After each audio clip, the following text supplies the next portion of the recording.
30 mentes brillantes, 30 hombres formados en universidades de prestigio, habían fracasado. Una grieta enorme en la represa amenazaba con destruir el pueblo entero. El tiempo se agotaba y nadie encontraba la solución. De pronto, un hombre con ropa rota, cabello desordenado y mirada cansada, se acercó con paso tembloroso. Los ingenieros lo miraron con desprecio, lo señalaron, y entre risas le gritaron, «Lárgate, indigente». Pero lo que ocurrió después cambió la historia de aquel lugar para siempre. La tarde estaba gris, el cielo cubierto de nubes negras hacía que todo pareciera más pesado. El viento movía las banderas de la empresa constructora, y los ingenieros discutían entre planos arrugados y cálculos incompletos. Se escuchaba el rugido del agua golpeando contra la represa, un sonido que retumbaba en el pecho de todos. Los hombres hablaban en voz alta, buscaban culpables, buscaban excusas. A un costado, sentado en una roca húmeda, estaba el vagabundo. Sus ojos, hundidos y cansados, observaban con atención cada movimiento. Sus manos ásperas acariciaban un pedazo de tiza que había encontrado en el suelo. Nadie lo notaba. Nadie sospechaba que en su silencio escondía un conocimiento que nadie imaginaba. El sol intentaba romper las nubes, pero apenas lograba iluminar con un resplandor pálido la obra. Los ingenieros desplegaron una enorme maqueta de la represa, colocaron reglas, calculadoras y laptops sobre una mesa metálica. Se escuchaban frases tensas. «Esto no va a funcionar, estamos perdiendo tiempo, el agua nos va a ganar». El vagabundo se levantó lentamente, se acercó a la mesa con pasos inseguros, y dijo con voz ronca, «Puedo ayudar, sé lo que deben hacer». Hubo un silencio incómodo, hasta que uno de los jefes de obra lo miró con desprecio y estalló en carcajadas. «¿Tú? Un indigente. ¿Qué vas a saber de ingeniería?». El resto lo imitó. Algunos incluso lo empujaron lejos de la mesa. La humillación era pública, cruel, despiadada. El mediodía llegó con un calor sofocante. El aire era denso, mezclado con el olor a concreto y humedad. El vagabundo permanecía de pie, su ropa sucia contrastaba con los chalecos fluorescentes y cascos brillantes de los ingenieros. Los obreros lo miraban con compasión. Algunos murmuraban, «Déjenlo intentar, no perdemos nada». Pero los jefes, con soberbia, respondían, «No, esto es trabajo para profesionales, no para un loco de la calle». Las risas se multiplicaban. La burla se convertía en espectáculo. El vagabundo bajó la mirada, respiró hondo y guardó silencio. Sin embargo, en su mente, las piezas del problema ya se habían ordenado. Lo que para 30 ingenieros era un enigma imposible, para él, era una verdad tan clara como el agua que rugía al fondo de la represa. El atardecer pintó el cielo con tonos rojos y naranjas. Las sombras se alargaban sobre la represa. Los ingenieros, agotados, se reunieron otra vez frente a los planos. Algunos tiraban lápices al suelo, otros se llevaban las manos a la cabeza. La tensión era insoportable. El pueblo entero estaba en peligro, y la grieta crecía cada minuto. En ese instante, el vagabundo volvió a acercarse.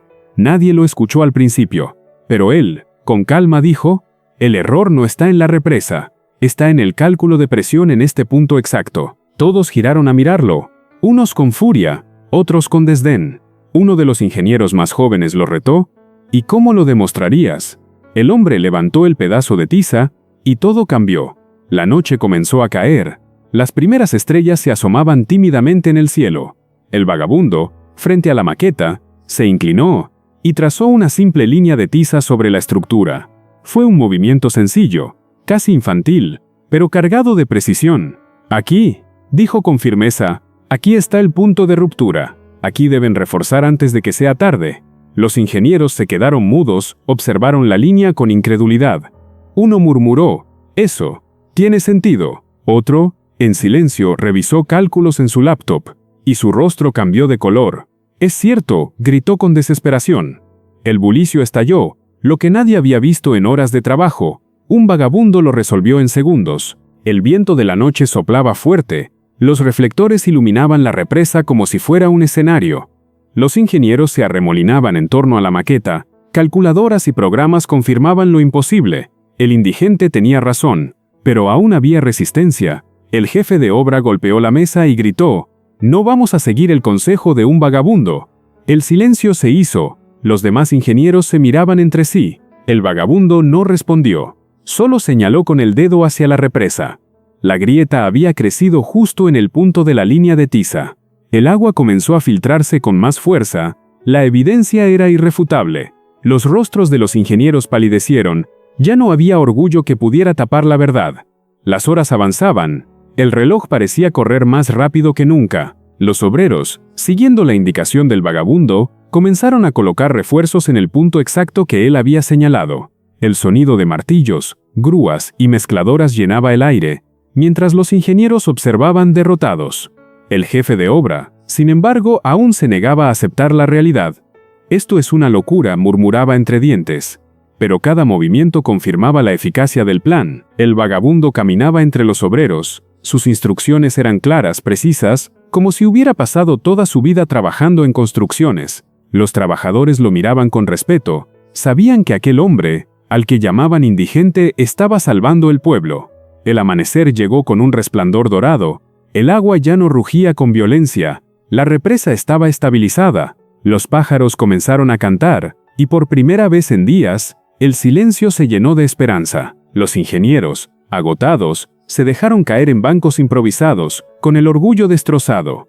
El jefe de obra no levantaba la cabeza. Sabía que había perdido. El vagabundo, en cambio, se alejó en silencio, sin reclamar nada. Uno de los jóvenes ingenieros corrió tras él y le preguntó: «¿Quién es usted?». El hombre sonrió con tristeza y respondió: «Solo alguien que la vida dejó en el camino, pero que aún recuerda lo que aprendió». Nadie volvió a verlo después de ese día. El pueblo entero se reunió frente a la represa. Hombres, mujeres y niños lloraban de alivio. Se habían salvado gracias a un desconocido, alguien que muchos habían despreciado. Los ingenieros intentaron explicar la solución como propia, pero los obreros contaron la verdad. La historia del indigente se extendió como fuego. Se convirtió en un símbolo de humildad y sabiduría. En la plaza central, alguien escribió con tiza en el suelo: «Nunca desprecies al que menos tiene. Puede ser quien más sabe». Las palabras se quedaron grabadas en la memoria de todos. El sol estaba en lo alto, iluminando las calles empedradas donde los niños jugaban y los ancianos contaban historias. Entre esas historias, la del indigente que humillaron, pero que salvó al pueblo, era la más repetida. Algunos decían que había sido un ingeniero en el pasado, otros, que simplemente era un sabio que la vida castigó con injusticia. Lo cierto era que nadie conocía su nombre, pero todos recordaban su mirada. La mirada de alguien que, pese al desprecio, había tenido la grandeza de salvar a quienes lo insultaron. Las noches en el pueblo nunca volvieron a ser iguales. Siempre había alguien que, al pasar frente a la represa, recordaba lo ocurrido. Los jóvenes ingenieros juraron nunca más menospreciar a nadie, y los obreros aprendieron que el conocimiento no siempre viene de un título. El jefe de obra renunció, incapaz de soportar la vergüenza.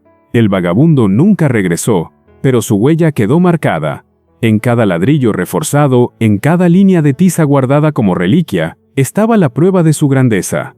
Años después, cuando el pueblo prosperaba y la represa seguía en pie, los niños escuchaban con fascinación el relato. Un hombre al que llamaron indigente, decían los abuelos, nos salvó con una simple línea de tiza, y todos aprendieron una lección. El valor de una persona no se mide por su ropa, ni por su riqueza, ni por sus títulos. Se mide por lo que puede aportar al mundo. Y aquel vagabundo, con su silencio y sabiduría, había aportado más que 30 ingenieros juntos. Nunca subestimes a nadie, porque la grandeza puede esconderse en quien menos esperas. El conocimiento verdadero no siempre brilla con trajes limpios. A veces habita en la humildad de un vagabundo. La soberbia ciega, pero la experiencia abre los ojos. 30 ingenieros fracasaron, porque miraron desde el orgullo. Un solo hombre triunfó, porque miró desde la verdad. Recuerda esto, no desprecies a nadie, porque cualquiera puede tener la respuesta que buscas. La vida es sabia, y siempre pone la lección en manos de quien menos imaginas. Y esa es la verdadera fuerza de la humildad.